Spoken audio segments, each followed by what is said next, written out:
Good morning, televiewers, and welcome to this other edition of The Brief, live on My Media Prime Television.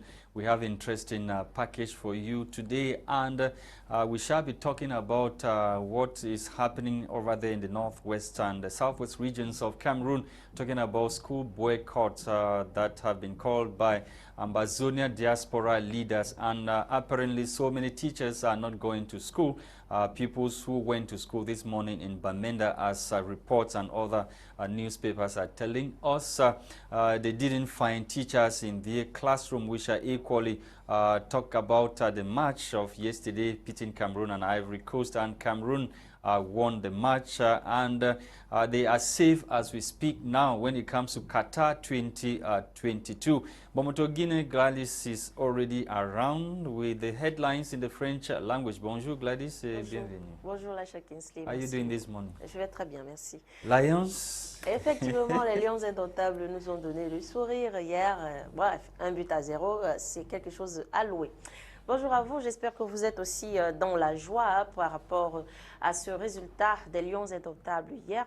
Alors, nous parlons aujourd'hui, nous allons débuter rapidement avec le journal Le Jour qui va nous parler de la crise anglophone au Cameroun, les avocats des séparatistes qui déposent les robes, une action alors là qui dénonce ici les violations des droits de l'homme dans la procédure judiciaire ouverte à l'encontre de leurs clients devant le tribunal militaire de Yaoundé. Les détails sont donc en page 5 de ce journal. En page 11, le journal parle de la Coupe du Monde Qatar 2022. Le Cameroun décroche son ticket pour les barrages en gagnant contre la Côte d'Ivoire 1-0. Les Lions indomptables ont pris la première place du groupe D, zone Afrique. Nous continuons ce matin avec le journal Mutation qui parle lui aussi de la victoire du Cameroun contre la Côte d'Ivoire. Hier au stade de Japoma à Douala, les Lions indomptables éliminent donc les éléphants et se qualifient pour les barrages de la Coupe du Monde Qatar 2022. Les détails sont en page 15 de ce journal. En page 12, le journal nous parle de la vie des étudiants dans les universités d'État au Cameroun. Nous terminons ce matin avec l'économie quotidien qui parle de la mise en œuvre de la SND 30. Les députés font leurs propositions. Le nouveau document de référence des politiques publiques leur a été présenté le 12 novembre 2021 par Alamine Ousmane Mé, ministre de l'économie, de la planification et de l'aménagement du territoire. Les détails sont donc en page 3 de ce journal. En page 5, le journal parle du plan triennal spécial jeune. Le ministère de la Jeunesse prépare un salon pour promouvoir les entrepreneurs bénéficiaires au Cameroun. C'est ici que nous nous arrêtons pour cette revue de presse en langue française. Place à la découverte de ces journaux avec toi, Lasha Christain, en anglais. Thank you, Gwladys. Let's kickstart this morning with the Lone English Daily, the Guardian Post newspaper, which is focusing on the havoc caused by soldiers in Shishong.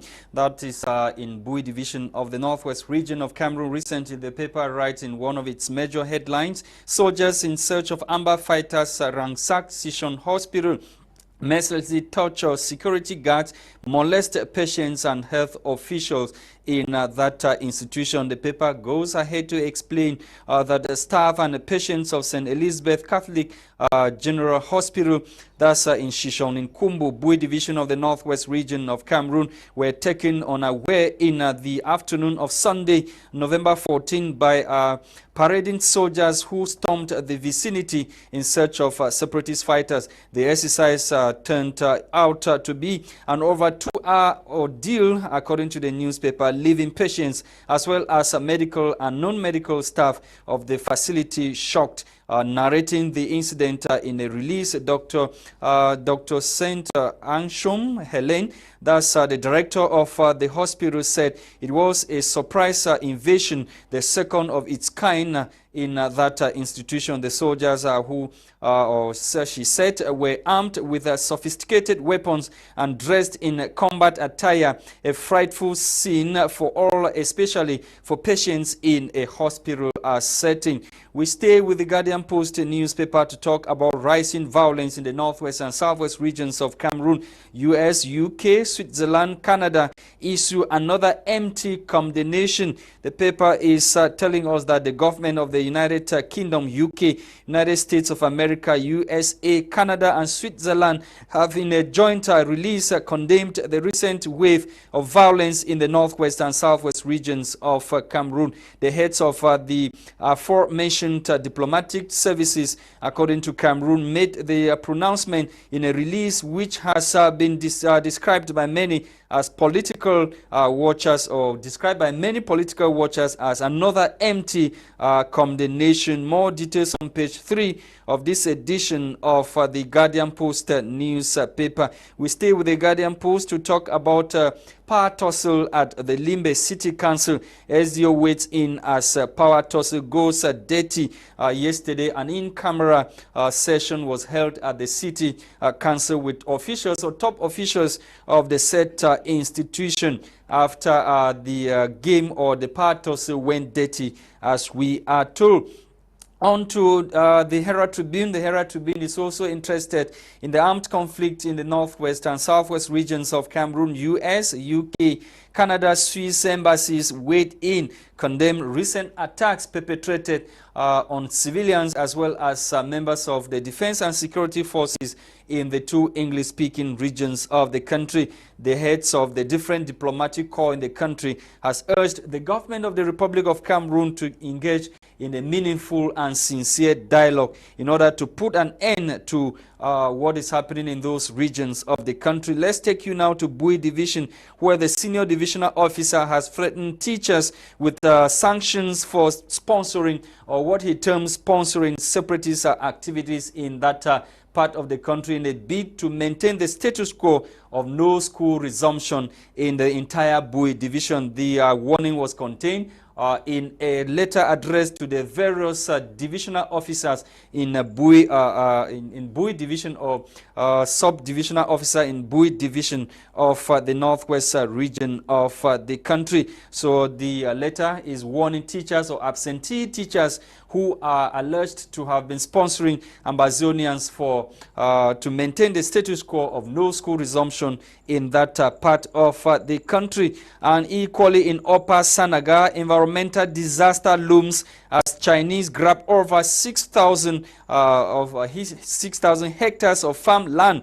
Chinese government or Chinese business persons who have come into the country, we are told, have acquired over 6,000 hectares of forest land in that part of the country. And the paper is warning this morning that environmental disaster looms as a result of this acquisition of over 6,000 hectares of forest land by Chinese business persons in the country. We end with Newswatch. Newswatch is also interested in what the paper terms weak call for genuine dialogue coming from foreign envoys in Cameroon. The foreign envoys make another weak call, according to the paper, for genuine dialogue. And the latest call, according to the paper, came from UK, US, Canada, and Switzerland after killing of security officers, civilians, including school children in Boya and Bamenda. Thank you for watching televiewers. We are back in the studio to continue with our discussions this morning, and we are welcoming an active member of the PC, or the CRM political party. He is Desmond. Desmond is joining us this morning to talk more on some of the burning issues that the newspapers carry today in Cameroon. Good morning, Desmond, and welcome. Good morning. It's my pleasure to be here. Good morning to all the viewers of My Media Prime. I would like to seize this opportunity to appreciate all the stakeholders of My Media Prime for making sure that reliable information is given to Cameroonians, despite the crackdown on press and many other activities that has hindered freedom of expression. Thank you so much for coming, sir, and thank you for that remark. And let's move on to talk about these condemnations or wave of condemnations that came from the various heads of some diplomatic missions in Cameroon, notably Canada, Switzerland, UK, and US, calling for a fresh dialogue, which many newspapers have termed weak. Some have even termed the insignificant call for genuine dialogue coming from those diplomatic missions in Cameroon. Yeah, it should be noted that the Anglophone crisis has lasted for over 5 years. It is not only the recent killing that they have been condemning. So now we need concrete actions to be taken regarding the fact that more than 5,000 Cameroonians have been killed as a result of the Anglophone crisis, properties destroyed, and we of the CRM will continue to tell the Cameroon government that continuous militarization and enforcement of arms in the southern Cameroon will not bring... In the northwest and southwest, yes, otherwise. In the northwest and southwest will not bring any solution to the Anglophone crisis, as it will cause more effect. Many things have been happening as a result of the crisis, but we don't know why the government is not targeting the root causes of the crisis. What are the root causes according to you? Has the government not been doing enough? Major national dialogue, so many concessions have been made so far by the government at the level of the Supreme Court, level of ENAM, the recruitment of 1,000 bilingual teachers, so many concessions. So yeah, all the measures that have been taken by the government so far, the national dialogue that took place, the resolutions that were taking place at the Grand National Dialogue, where actually he has proven that the resolution are actually a failure, because since the Grand National Dialogue, the killings have continued in the northwest and the southwest region, and the continuous militarization and enforcement of arms in the northwest and the southwest region of Cameroon. It is a threat to peace, and it has resulted to insurgency from the civilians. So when you say the continued militarization, and we saw clearly how a self-styled ambassador general was able to bring down 2 armored cars, so you expect the government to fold its arms and watch how the regions are being destroyed? In every peace situation, the process has to be followed in order to bring peace in a country, but the problems that are affecting northwest and southwest were not well addressed, as the government did not actually target the root causes of the Anglophone crisis. That is why we are still having so much problems today, and we are expecting the government to address the root causes of the crisis. We know how should the government address it? Because apparently nobody wants to listen to anything. At any moment where somebody comes up with an initiative that has to do with, restoration of peace, that initiative is either condemned or lambasted by both camps. So what should the government actually do? That is a good question, Mr. Kingsley. That is why we of the CRM, we are of the opinion that this regime is old and outdated, and we need a new regime that will be able to listen to the plight of the people, that will be able to promote the social well-being of the people. Taking into consideration the humanitarian crisis that have lasted for more than 5 years, claiming the lives of more than 5,000 properties, thousands of homes destroyed, hundreds of thousands of refugees in neighboring countries, and many others, and many internally displaced persons, but the government is unable to resolve this crisis. We of the CRM, we have the opinion don't you think that this thing is bigger than the normal eyes that you are taking to see what you say government unable, taking into consideration so many concessions, so many things that the government has done so far, and each time government wants to embark on a mission, nobody is ready to listen. The separatists themselves, they don't even want to listen. When I talk of the government being unable to resolve the Anglophone crisis, the government have been a failure for over 38 years today. Taking into consideration that for the past 38 years that President Pobia has been in power, Cameroon have seen nothing good but misery. That toll Therefore, the regime is old enough. The solution, the main solution. And the president of your party happened to have shared on the table of that 38 years you are talking about, Professor Kanto. He was equally a minister of delegate at the Ministry of Justice for so many years. Yes, he was actually the member of the government. After he seen that the government was not working well for the interests of the people, he decided to boycott the government and create a political party aimed at promoting the social well-being of the people, handling the problems of the people. So can he not also be accused today of having participated in destroying Cameroon, and when he realized that he might have already amassed enough wealth from the government or enough... Not destroying Cameroon. No, but you say Paul Biya has destroyed Cameroon, and Kamto happened to have been part of those who assisted President Paul Biya in destroying Cameroon. He was actually part of the government. The president is the boss. As you know, he is everything. He is the head of state, the chief of armed forces. He is the one to authorize the independence of the judiciary. He supervises the activity of the executive. He controls everything that concerns us in our country. There is no separation of power, and he had no choice. And the CRM today, we are of the opinion that political transition is the only solution to the problems we are having in Cameroon, especially the problems that are in the northwest and the southwest region. The problem is the regime and not Cameroonian. Okay, let's take for example the COVID-19 money that was swindled. Even private sector, people who own companies, they participated. They are Cameroonians who participated in taking away the money that was meant for the common man when it came to fighting COVID-19. So which Cameroonian is better when we talk of the regime? Yes, if Cameroonians who are is the problem not Cameroonians? Yes, the problem offices are mismanaging public funds. It is an indication that the regime has failed. The function of law has failed as a mechanism of regulating behavior and conduct in the society. Therefore, the only solution is a change of regime.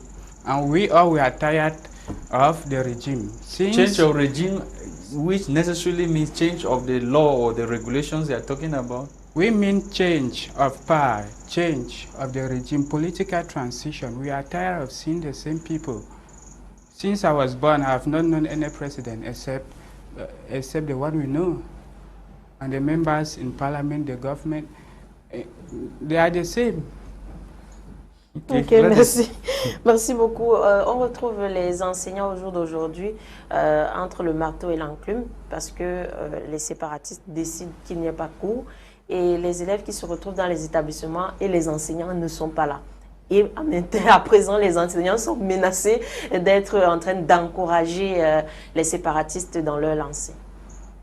Yes, actually, that is a good question. The government, when we are talking of the failures of the government failed to actually follow the procedure of conflict resolution. How can they be implementing reconstruction, disarmament, and all that when there is no ceasefire? They still gone battle. During the period of the national dialogue, they were actually fighting.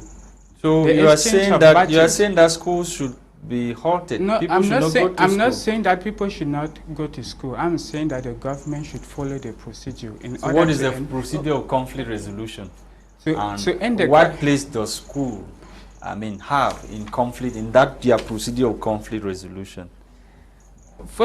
Yes, go ahead. Yes, first of all, the government has to accept the problem genuinely that are in Cameroon. Okay. They ought not to be self-centered because the government we have is really self-centered. They don't want to accept the problems that are really affecting us in Cameroon. They are there for their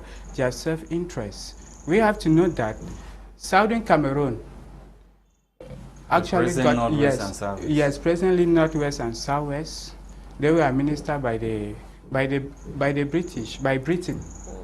Actually, she got her independence from Britain, and Southern Cameroon decided to join French Cameroon in a union, and this union was not actually respected. And the problems we are facing in our country. But that's the normal song we sing every day. Yes. Shall we be going back to 1961? No. When we decided, we have to go and back. 30% of the Northwest and Southwest decided to join Nigeria, and the rest came and made the La République. So can we go back and be talking about something that is already forgotten? We Cameroonians decided, our fathers decided. If we actually envisage change in this country, then we have to go back to identify the root causes of the Anglophone crisis. I think it is a foundational problem. It is a problem that has to do with the What do people think at the level of your party, that we should go back to federation? Yes, is it federation. What Mr. Kamto is saying? If federation, what kind of federation? Do you really think it can solve the problem or remove those guys from the bush? Yes, actually, federation, the form of government that was actually agreed at Fumban conference, I think we'll be able to resolve the Anglophone crisis. Federation is a good form of government. We don't know why the government of Cameroon doesn't want to grant federation to Southern Cameroon. Federation is in Nigeria and we in have many decentralization, countries. which is a disguised form of federation. Huh? Decentralization. We have decentralization can never solve the problems that are in Cameroon. Even with the House of Chiefs, that you people were crying, us from the Northwest and Southwest, we were crying that the House of Chiefs were abolished. Now we have the House of Chiefs coming as a result of the full implementation of the decentralization. That is why we are proposing federation, 10-state federation, and more to that, given a special status. So how different is 10-state federation to the present decentralization that we have in Cameroon?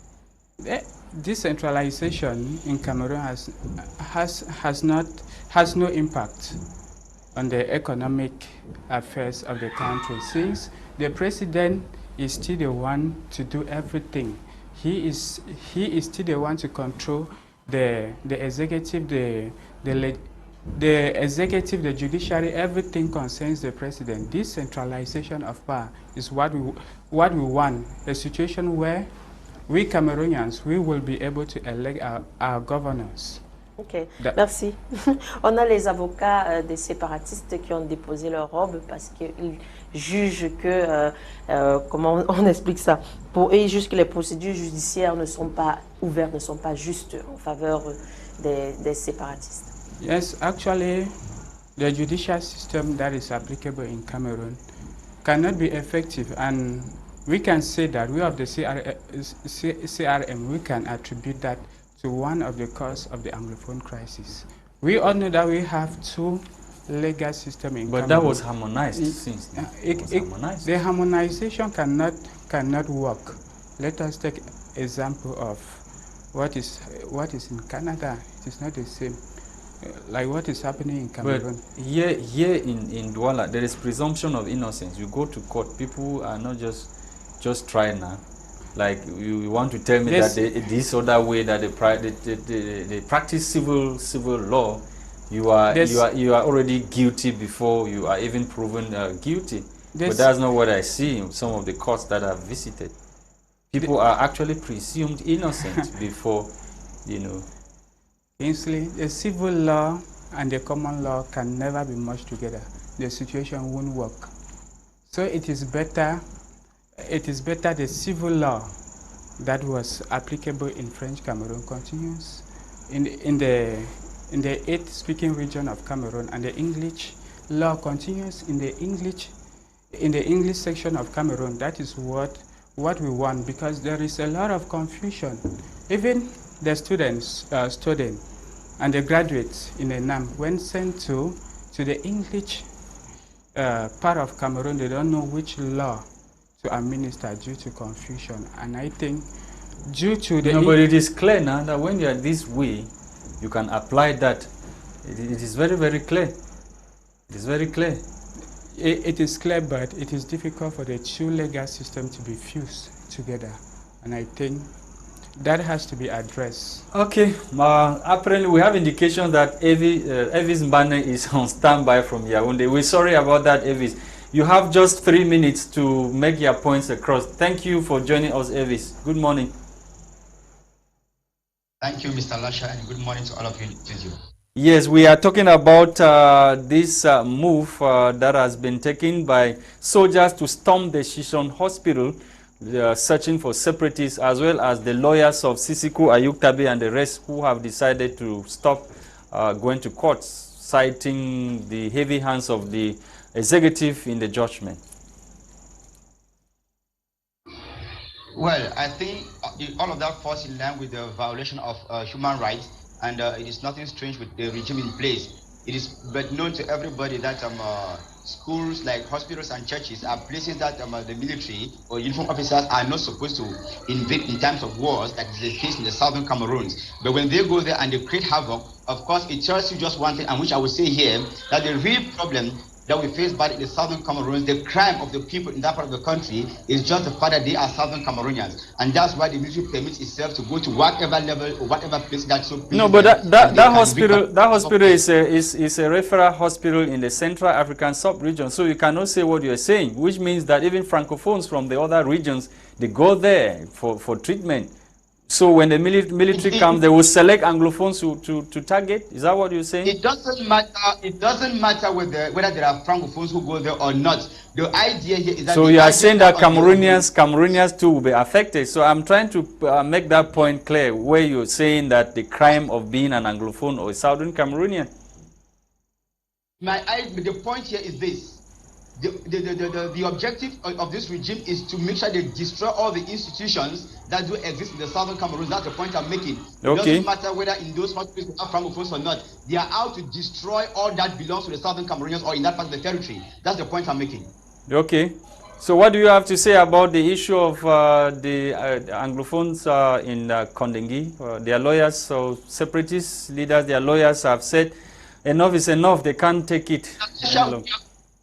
We have said it time without number that the procedure of arrest in this country first has not been respected as far as the Anglophone crisis is concerned, and that secondly, the regime in place is one that votes its laws and outrightly goes against the said laws. Why? Because they themselves are above the laws that they have put in place. When we see what the lawyers do, is but normal. We see reason with them. We understand them.